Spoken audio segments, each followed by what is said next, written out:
decades, the priority for CEOs has been growth. We partner with our clients, like we did with Henkel, to understand what are the different scenarios, what are the possibilities that they have, and to explore the magic of trade, which is, can you grow at the same time that you maintain your working capital? Well, Henkel already brings us the characteristics. The first one is to be looking not only to your own strategy, but the corporate strategy, the overall strategy. Only by understanding how the treasury strategy is embedded in the global corporate strategy, you can come to the right solutions. The second important characteristic is to be forward and outward looking. If you understand what is going to happen, if you understand markets, geopolitical circumstances, the possibility of taking the right decisions is much higher. The third characteristic is to embrace technology and financial innovation. If you want to be doing the same things that you have been doing in the past, most likely you're not going to be able to unleash full potential of the working capital optimization techniques. But the most important one, above all, is to be a product partner.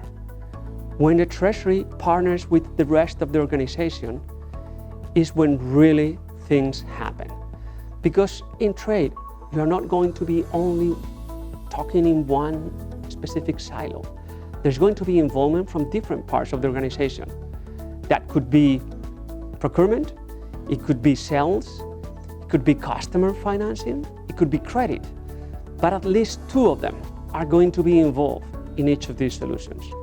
So working side by side with your product partners within your organization is a key element of success.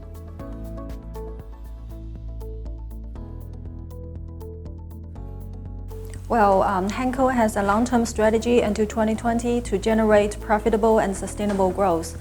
And one of our strategic priorities is to fund growth. And this would require us to attach great importance to the management of net working capital so as to secure and support the top-line growth. So what we have done is that we keep a close watch on the market development, and the company is highly focusing on the management of balance sheets so as to maximize the free cash flow. We closely monitor the net working capital on a regular basis to make sure that it is moving in the right and healthy direction. And on top of that, we also keep a close watch on the geopolitical risks that might have an impact on the company's business. For example, for the global trade tensions, this might bring some direct or indirect impacts to the company's operation, and in the end will definitely hit the company's P&L and balance sheet result. So it is worth looking at those geopolitical uncertainties as well. Last but not least, the market is changing very rapidly with some new technologies. And we will keep looking for these new technology possibilities, and also to seek for the possibility to implement within the organization, because these solutions would impact the company's payment and collections in the end as well, and contribute to the net working capital management. Well, I think we all know that net working capital is composed of accounts receivable, accounts payable, and inventory. To me, I think it is sometimes very challenging for multinational companies to effectively manage the accounts receivable in different markets, because this is more of customer payment behavior, which is not fully under control by us as the seller. Bank acceptance draft is a very common payment instrument, especially for those industrial customers who are more likely to settle their payment to us in the form of EAD so as to extend their payment term to us. And this would definitely deteriorate our net working capital. In other markets, for example, Singapore and Thailand, some local customers are more likely to settle their payment to us in the form of paper check. And it takes time for our sales colleagues to get a paper check from the customers, pass over to finance, and finance deposit at bank for cash. We also want to effectively manage our payment term to the vendors, but this is not always so easy to accomplish. So how to ramp up the supply financing program so as to maximize the DPO benefit would be a key challenge for our purchasing colleagues. Well, from the payment side, we have been working very closely with both purchasing team and Citibank to expand the supply financing program. And measures have been taken to achieve this. First, we have a monthly supply financing day where both potential vendors as well as bank experts will both come over to join this foodie event.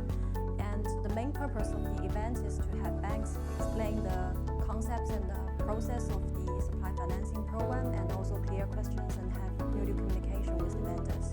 And secondly, we are also looking at the possibility for cross-border supply financing to onboard overseas suppliers.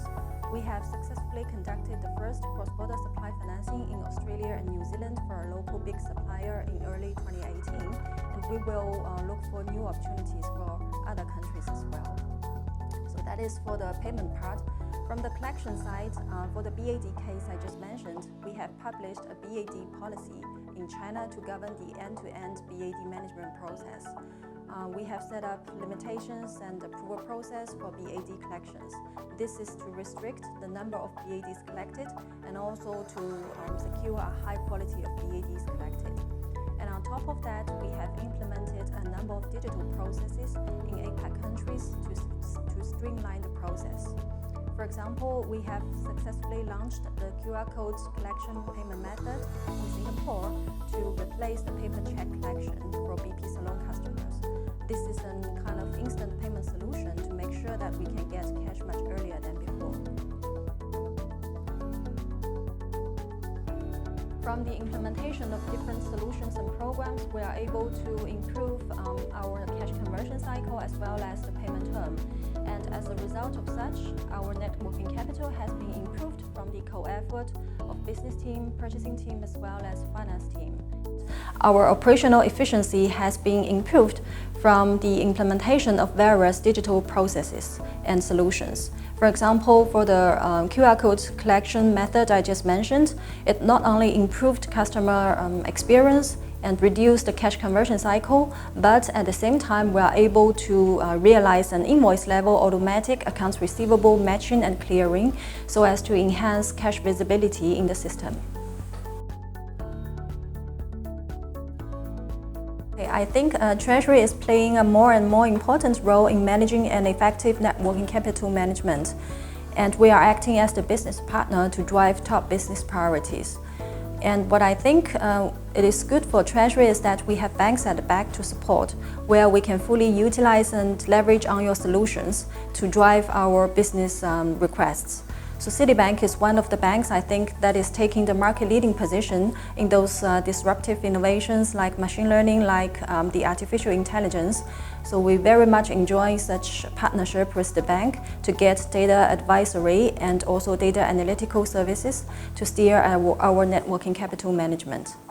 We are working on 3 different streams, like in our partnership with Henkel. The first one is to maximize technology efficiencies. Technology is time, time is capital. The second one is around payables. You need to have a great platform, but you also need to be able to engage with your suppliers.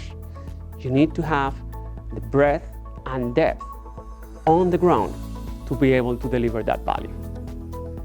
And on the account receivable side, we are working on having state-of-the-art platform, but also delivering financial innovation to be able to click on the magic of allowing growth and improving working capital.